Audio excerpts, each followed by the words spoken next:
Welcome to Durga Durairajan channel. So, இன்னைக்கு நம்ம சேனல்ல ஒரு சுவையான முட்டை பிரியாணி எப்படி செய்யறதுன்னு பார்க்கலாம். Hello friends, welcome to our channel. நான் உங்களுடைய Durga Durairajan. So, இன்னைக்கு நம்ம சேனல்ல ஒரு சூப்பர்பான பிரியாணி எப்படி செய்யறதுன்னு பார்க்க போறோம் வாங்க.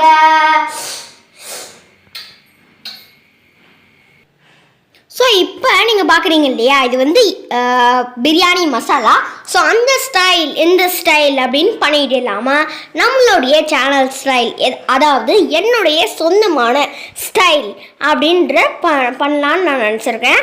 ஸோ பார்த்தீங்கன்னா இன்க்ரீடியன்ஸ்லாம் எழுதியிருக்கு, அப்புறமா பக்கத்துலேயே அந்த அளவும் எழுதியிருக்கு, பார்த்துக்கோங்க.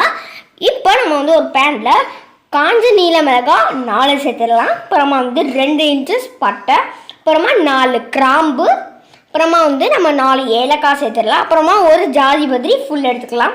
அப்புறமா வந்து ஒரு அன்னாசி பூ 1 எடுத்துக்கலாம். அப்புறமா வந்து நம்ம வந்து ஜாதிக்காய் எடுத்துக்கலாம். ஒரு ஃபுல் பார்த்திங்கன்னா வந்து இந்த மாதிரி இருக்கும், ஆனால் நமக்கு வந்து ஃபுல் அவசியம் இல்லை அப்படின்றனால இந்த மாதிரி இருக்க ஒரு 1/4 பீஸ் வந்து நம்ம வந்து எடுத்துடலாம். இப்போ பார்த்திங்கன்னா நம்ம வந்து மிளகு 1/2 டீஸ்பூன் வந்து சேர்த்துட்டு, சோம்பு 1 டீஸ்பூன், அப்புறமா வந்து தனியா 2 டீஸ்பூன் சேர்த்துட்டு, ஜீரகம் 1 டீஸ்பூன் வந்து சேர்த்துடலாம். இப்போ நம்ம இந்த பேனை வந்து இந்த மாதிரி இதெல்லாம் சேர்த்துட்டு நல்லா வதக்கி விட்டுறலாம். இந்த பிரியாணி மசாலா பார்த்தீங்கன்னா சும்மா தூள் கிளப்புங்க.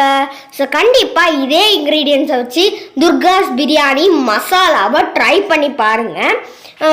அரைச்சிட்டு அந்த பிரியாணியில் அந்த போடும்போது ஆகாகா என்னமா ஸ்மெல் அடிக்கும் தெரியுமா? ஸோ நீங்களும் வந்து கண்டிப்பாக ட்ரை பண்ணுங்கள். இப்போ நம்ம இதை ஒரு முறை இந்த மாதிரி வறுத்துட்டு நம்ம இதை வந்து அரைச்சிடலாம். பார்த்தீங்கன்னா இப்போ அரைச்சாச்சு.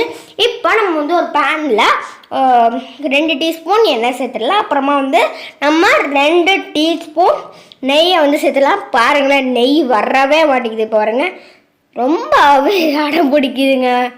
இப்போ நம்ம வந்து அதில் ஒரு பிரியாணி இலை, அப்புறமா வந்து கல்பாசி, அப்புறமா நம்ம வந்து வெங்காயத்தை வந்து இதோட சேர்த்துடலாம்.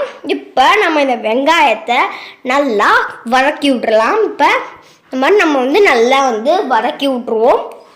இப்போ நம்ம வந்து வெங்காயத்துக்கு தேவையான அளவு உப்பு சேர்த்துடலாம். நாங்கள் இன்றைக்கி 2 டீஸ்பூன் வந்து சேர்த்துருக்கோம். அப்புறமா நம்ம இதில் வந்து திரும்ப வந்து இதை நல்லா வந்து வதக்கி விட்றலாம். இந்த மாதிரி வதக்கி விட்டு இதில் நம்ம வந்து இஞ்சி பூண்டு விழுது இதோட வந்து நம்ம சேர்த்துக்கலாம். உங்களுக்கு வந்து அளவெல்லாம் பார்க்கணுன்னா ஃப்ரண்ட்லேயே நாங்கள் வந்து கொடுத்துருக்கோம். இப்போ நீங்கள் வந்து பார்க்கணுன்னா நீங்கள் அங்கே போய் கூட வந்து பார்த்துக்கலாம். இப்போ நம்ம இதில் வந்து பச்சை மிளகா சேர்த்துடலாம். அதுக்கப்புறமா இதில் நம்ம வந்து கொத்தமல்லி இலை இதோட சேர்த்துட்டு நம்ம வந்து திரும்பவும் நல்லா இதை வந்து வதக்கி விட்ருவோம். இப்போ நம்ம இதில் வந்து புதினா இலை, அதாவது மின்ட் லீவ்ஸ், இதை வந்து சேர்த்துடலாம். இப்போ நம்ம வந்து தக்காளி இதோட வந்து சேர்த்துட்டு திரும்ப நம்ம வந்து நல்லா வதக்கி விட்ருவோம். பார்த்தீங்கன்னா கலர்ஃபுல்லாக இருக்குது பார்க்கவே. பாருங்கள், சிவப்பாகட்டும் பச்சையாகட்டும் வெள்ளையாகட்டும் ரொம்பவே கலர்ஃபுல்லாக இருக்குது. வாவ்!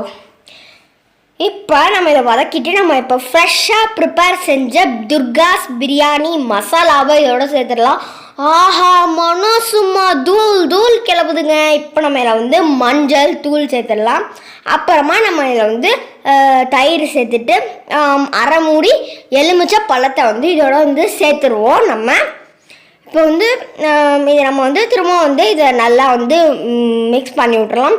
பிரியாணி மசாலா நான் பக்கத்துலேயே நின்றுருக்க பயங்கரமான வாசனை. அப்பா, உடனே எனக்கு பிரியாணியை சாப்பிடணுன்னு போல் இருக்குது. ஆனால் என்ன, ரைஸே இன்னும் வந்து போடலை. ஓகே, வெயிட் பண்ணிட்டு தானே நம்ம சாப்பிட முடியும்.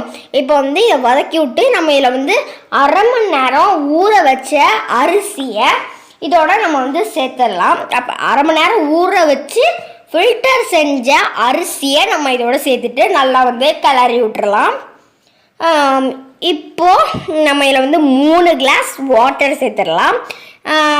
இல்லாட்டி வந்து 200 × 3, அதாவது 600 ml இப்போ நம்ம இதை வந்து ஒரு விசிலுக்கு குக் பண்ணிட்டு எடுத்தோம்னா நம்மளுடைய பிரியாணி வந்து ரெடி ஆயிடுச்சு. இப்போ எக்கை வந்து நம்ம வந்து 20 நிமிஷத்துக்கு இந்த மாதிரி வந்து வேக வச்சிடலாம்.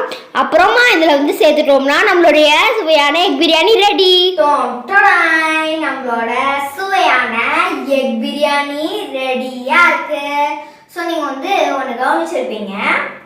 ஆமாம், இங்கே பிரியாணியில் போட்ட முட்டை எங்கே காணும் அப்படின்னு தேடி இருப்பீங்க இல்லையா?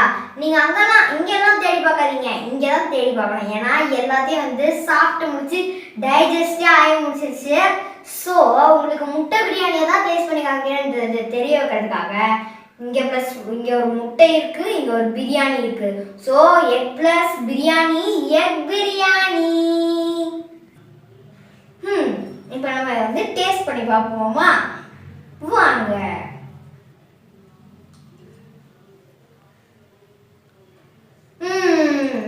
செம்ம சுவையா இருக்குங்க. கண்டிப்பா நீங்களும் அதை உங்க வீட்டில் ட்ரை பண்ணிட்டு எப்படி இருந்துச்சுன்னு கமெண்ட்ஸ்ல சொல்லுங்க.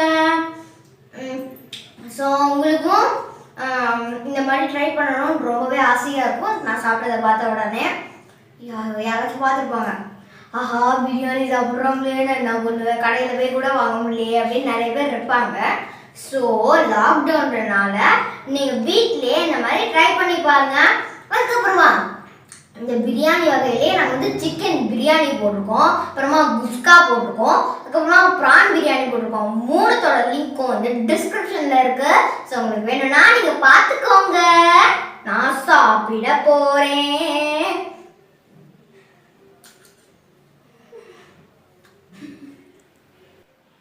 அப்புறமா பார்த்ததற்கு மிக்க மிக்க நன்றி.